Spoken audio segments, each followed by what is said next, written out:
Pengine kabla ya kutoka labda alikufuata kwa ajili ya ushauri kwamba najua Big mimi nataka, kwa sababu wewe ndio ulikuwa mtu wa kwanza kumsaidia kuingia WCB. Alikufuata wakati anataka kutoka? Of course yes, aliniuliza na tuliongea, tukashauriana. Na nashukuru uongozi pia wa WCB wameweza kumwachia bila complications zozote. Na of course ameachiwa uhuru kuendelea kufanya kazi zake.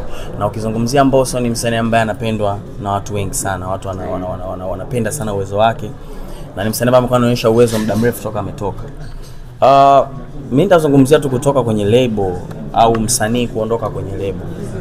Msanii kuondoka kwenye label ni kwamba anakuwa anataka comfort zone ya kuweza kufanya vitu vyake ambavyo anaamini yeye viko sawa. Lakini hilo ndio linakuwa main. Lakini kitu kingine ni ukubwa. Ukubwa wa msanii kwamba nataka nikue sasa, nitoke nyumbani. Uwezi kawa wewe miaka yote uko nyumbani tu uwezi. Unabidi utoke ukue, kesho usikie Mbosso naye ana Kani FC au ana lebo yake ambayo inasaidia watu wengine. Kwa hiyo that's the thing kwamba ina time itafika ambapo mtu anataka kumove kutoka sehemu moja kwenda sehemu nyingine. Ili awe kuku, ilibidi atoke kwenye hai. Na kitu kikubwa ambacho wewe ulimwambia wakati anakwambia anataka kutoka, kitu kikubwa ambacho ulimsisitizia ni kipi? Nilimwambia wale wanaokusifia ndo wale watakao kuponda. Bahati Buku walisema unapoianza safari wanakutia moyo. Unapoonyesha mafanikio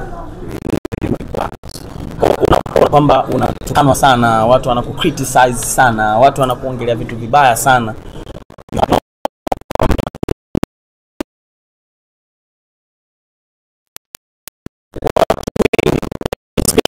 Nchi zetu ambazo tunatoka wanapenda kusupport mtu akue, kwamba huyu ndo anaanza anakuwa. Na ukikua hataki ukue sana, kwamba anajiona nani, anavimba, yeye nani, hamna kitu bana wewe, ushaisha. Nikamwambia vitu inabidi uvumilie, kwa sababu mwanzo watu wanaweza kukuwekea heshima kwamba yeye mwenyewe anasaidiwa bana. Lakini ikifika time watu wanaona move mwenyewe, sio watu wote ambao watapenda. Kwa hiyo wanaweza kaibuka watu from nowhere, they start hating.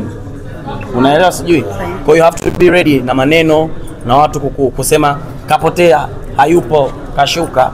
You have to be ready kwa sababu wanaokusifia wale watakuponda kesho. Lakini unatakiwa ujue kwamba kuna watu ambao pia bado wanakupenda na watu ambao bado wanakusupport pia.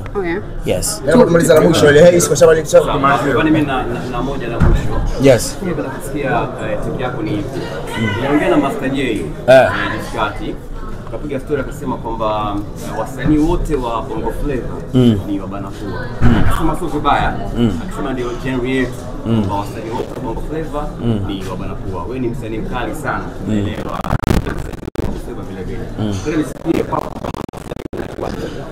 Kwanza Master J mimi namheshimu sana na ni rafiki yangu sana.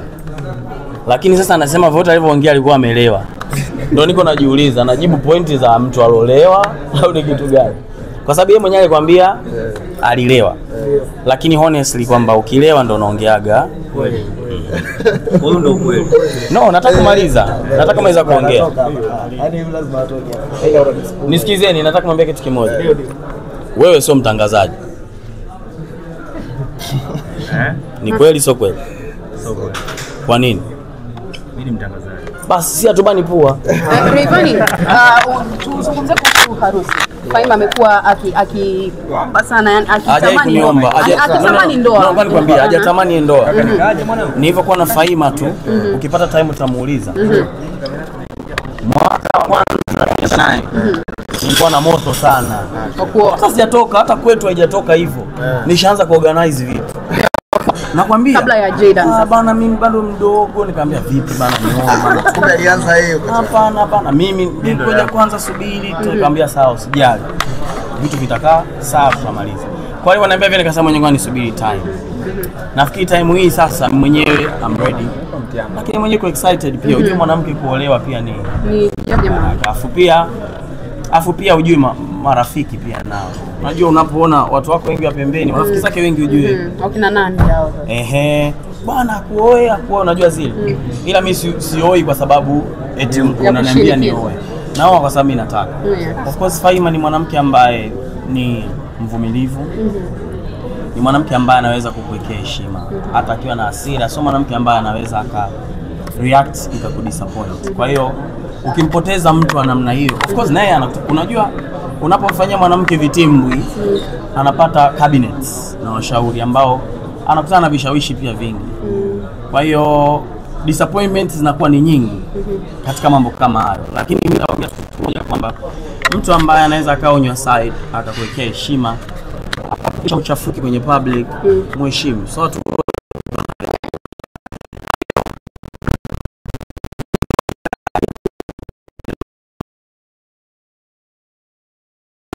Hivi collab na nani mimi? Yule ni famous. Unamiliki record label na ulimtambulisha msanii mwingine mpya mwaka huu. Yule wa zamani wapi? Yule wa zamani. Tupigie jingo kidogo ile studio hapo. Studio hapo tupigie jingo kidogo ile ya wakati hakuna mtu.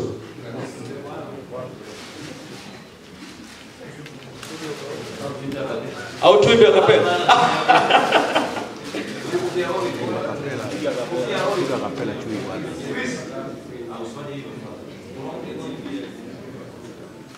Studio bado hakuna mtu.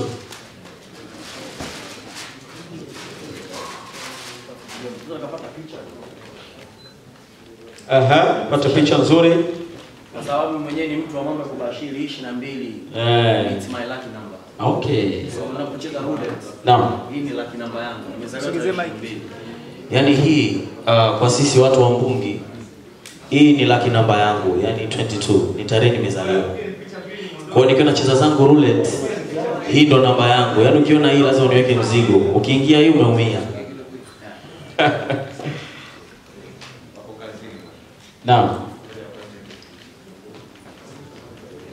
Studio. Pati picha hapo.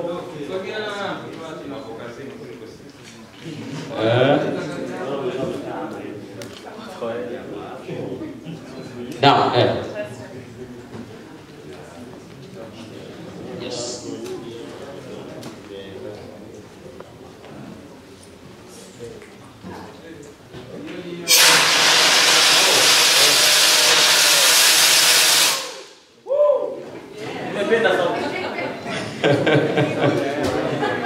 Jamani tupige hata makofi basi. Tupige makofi kidogo. Namna hiyo. Makofi mengi namna hiyo. Pamoja sana.